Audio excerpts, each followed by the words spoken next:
What's up, good people? Thank you very much for clicking. My heart goes out to you. That's a good gesture of mercy. It's all we are all about here. Mercy, love, and good vibes. Straight out the Africas with some crazy, creepy videos you don't wanna miss. Watch till the end and hit the like button. Most respect to you, man. Let's dive in.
Smaller and smaller. This diagram is completely bogus. I'll bring you up to If you haven't watched this video, I would recommend going and watching it. Basically, he's talking about how biblical ties can't be used for the Israeli government as an excuse as to why they deserve Israel, the land of Palestine. And it absolutely baffles my mind how many people are actually in support of the Israeli government.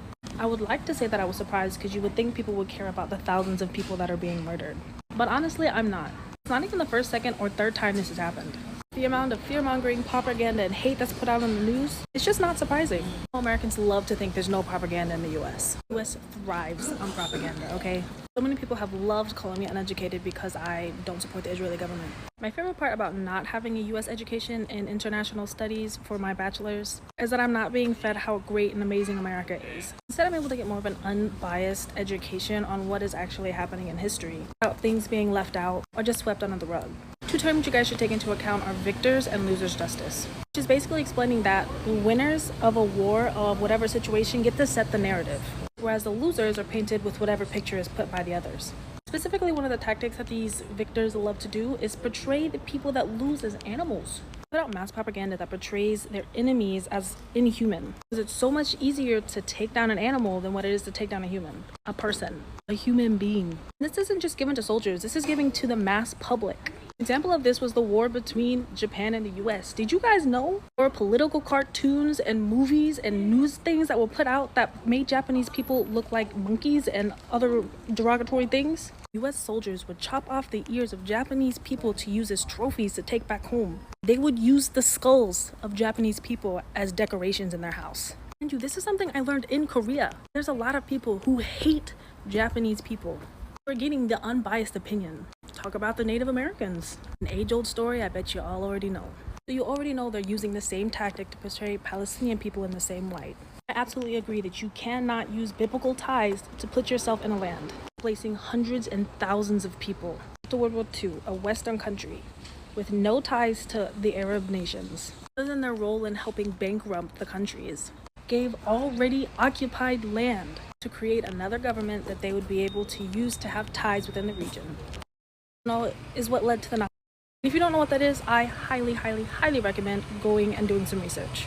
Hundreds and thousands of natives were pushed off their lands and massacred. And this wasn't a collective agreement amongst the Jewish people. So many Jewish people were against this. Here is a visual representation of what has happened to the Palestinian land. Little by little, the Israeli government has eaten all of the Palestinian native land. I'm trying to make this out to be a very complicated situation.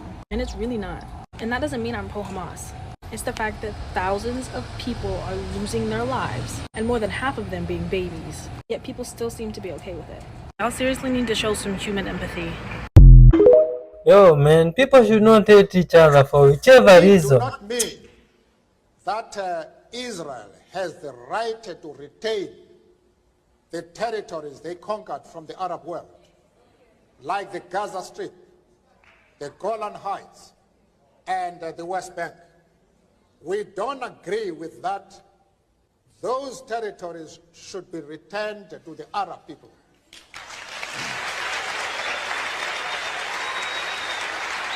Mr. Mandela.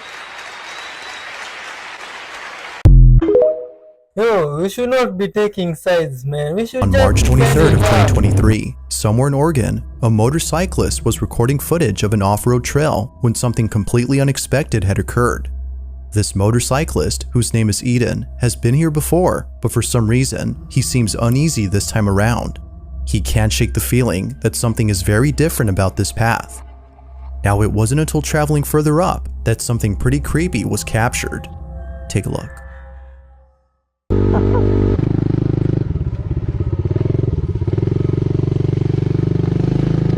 That's kind of creepy.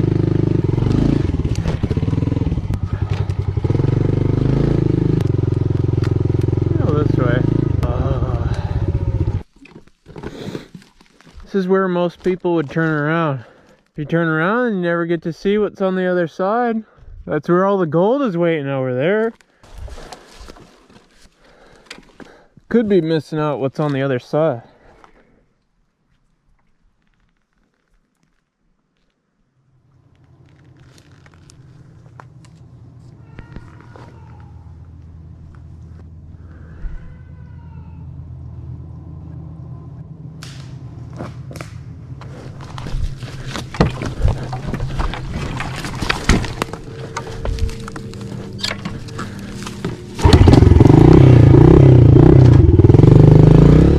The sound of someone or something.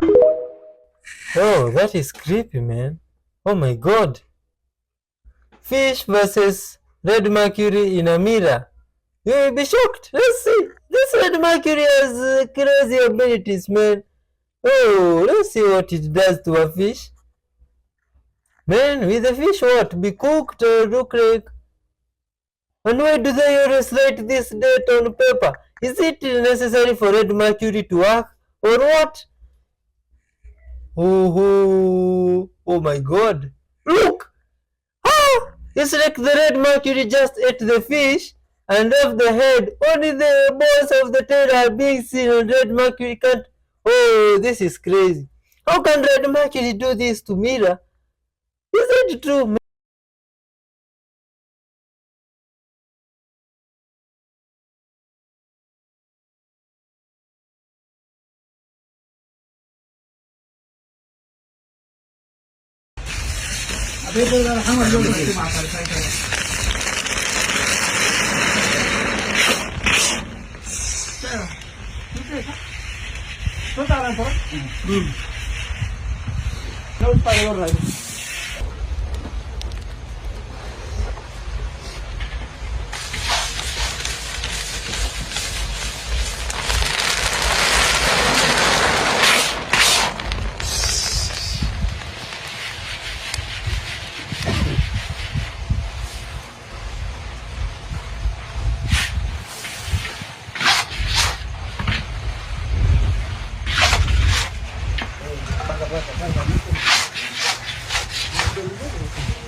नहीं तो continue हुआ तो क्या कहते हैं नहीं जो कर रहा है ना तो सार किसको लेते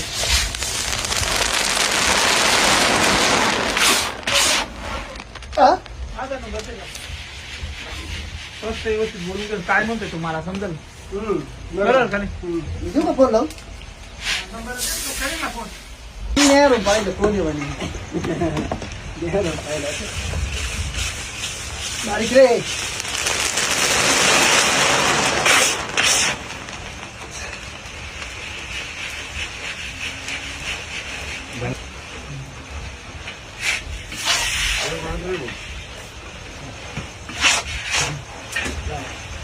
मला काय वाटतं तुमचा भाऊच आहे का तुम्ही डुप्लिकेटच दिसत रे ना म्हणून आणि रात्री शपथ आणलं तर मी तुम्हाला चौघांना थांबतो असा ले जाना सारा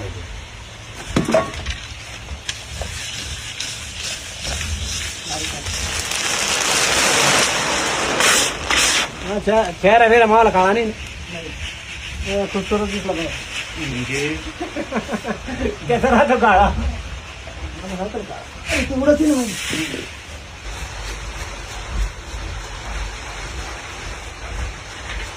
इसका लगा जोड़े मापत लागत तो फक्त इसका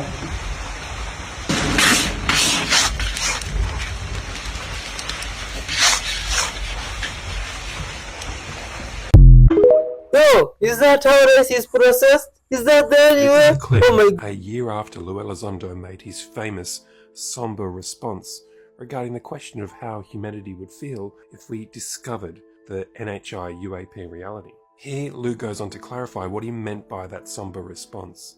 Did we get an evolutionary assisted leap forward about 70,000 years ago? Are we just an exhibit in some higher intelligence's zoo? Check this out. Let me start with by somber or sobering.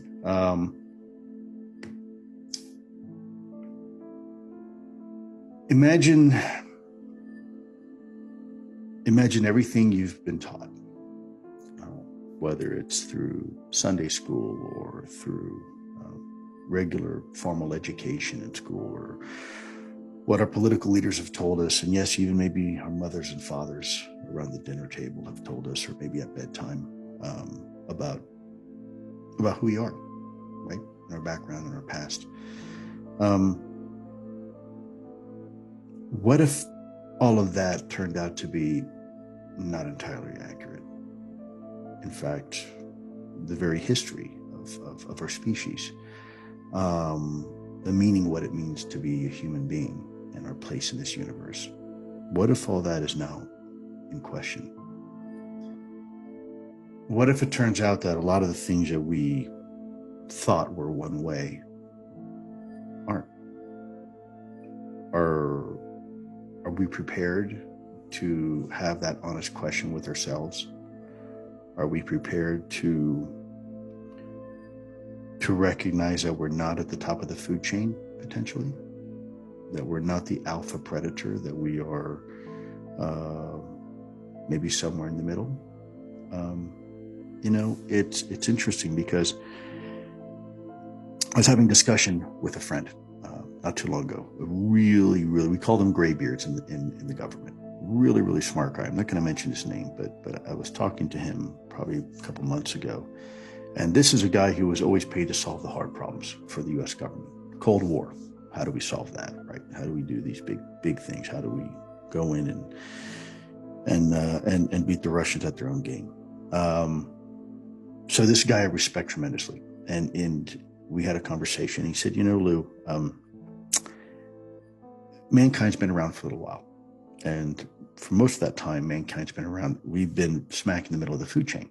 We've been, we ate a lot of things, and a lot of things ate us. And that's just the bottom line. And about 70,000 years ago, something fundamentally changed. Something changed. And our species was instantly catapulted to the very top of our planet as far as predatory animals. And now all of a sudden, we became the most feared.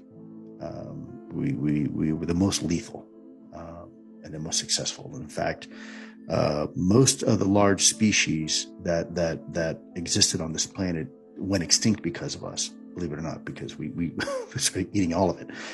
There were a couple species that did very, very well with our ascension, our immediate ascension. And we brought a couple species with us. The dog is an example, where the dog species benefited greatly with mankind's ascension as the alpha predator and wound up succeeding as well, doing very well off of that. That changed the entire global landscape of our planet almost overnight. Large animals went extinct because of us. What if it turns out that there's another species that is even higher on that ladder than we are? Do we need the social institutions that we have today? Will we need governmental and religious organizations that we have today if it turns out that there is something else or someone else that is technologically more advanced and perhaps from an evolutionary perspective more advanced? Have we been wasting our time all this time?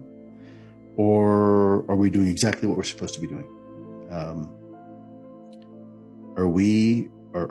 Does it turn out that mankind is in fact just another animal in the zoo? Or because we thought ourselves as a zookeeper before, but maybe we're just another exhibit inside the zoo. What would that mean to us? So when I say sombering and sobering, I mean that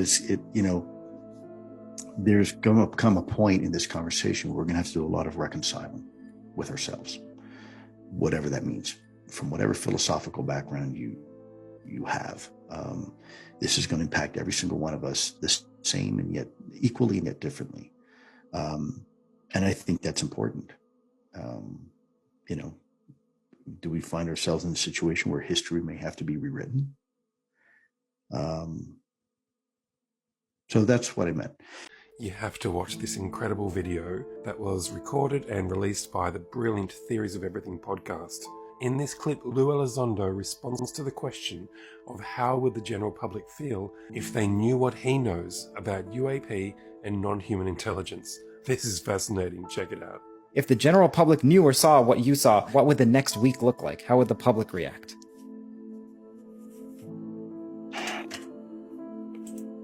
Somber. I think there would be this big exhale for about a day. And then this turning inward and trying to reflect on what this means to us and our species and ourselves. I think... Somber, like a sigh of relief? Somber meaning serious. Not like Hollywood portrays people partying in the streets and silliness like that. I think you would have some people perhaps turning to religion more so. You might have some people turning away from religion. I think you're going to have, at that point, the philosophical and theological questions will be raised, and people will have some serious soul searching to do, no pun intended. And I don't think that's bad, by the way. I think a lot of folks that have spent their times in this community being charlatans will have been exposed, and they will be probably unemployed and probably have to change their names because, the rest of society will look at them in an unfavorable light. I think there are some unsung heroes that will probably come to light, and the world will appreciate their contributions to this topic. I think the scientific community and academic communities, no, I can't give those names. I know what I was going to say is names that have been announced before when you say the unsung heroes, or new names? Names that haven't been announced before. Okay. I think the scientific and academic community is going to have to take a real hard look at itself and see why it repeated the same mistakes it did when Galileo first proposed that the Earth was not the center of the solar system. Hubris is a big part of that. And then I think, maybe we start the international conversation, say, okay, we realize that there's some things out there that are probably well beyond our petty discrepancies we have with each other. Maybe we really need to start working together on this. Realize that we are really a global family. Doesn't matter where you're from, or it doesn't matter what your religion is, or culture, or your color, or anything else. We are all brothers and sisters on this tiny little rock called Earth. This pale blue dot that's hurtling through space. We may unify us. Well, I would certainly hope so, unless we allow our poor nature to interfere, and we look at this as opportunities to subjugate each other. I would hope that's not the case. Oh, guys, that video that has passed, these videos are for entertainment purposes, and Much love to you out there. But think about it, man. The solution to much chaos in this earth is we all uniting and being one through goodwill and love out there. You see, that's why we are trying to spread love out there. Me sending all the love that I have even for my neighbor to you, so that you can do the same to the people around you. You see, that way if we vibrate love and good vibes, oh, we can change this earth, and now as one, together we are more stronger. What do you think? It doesn't mean the color, man.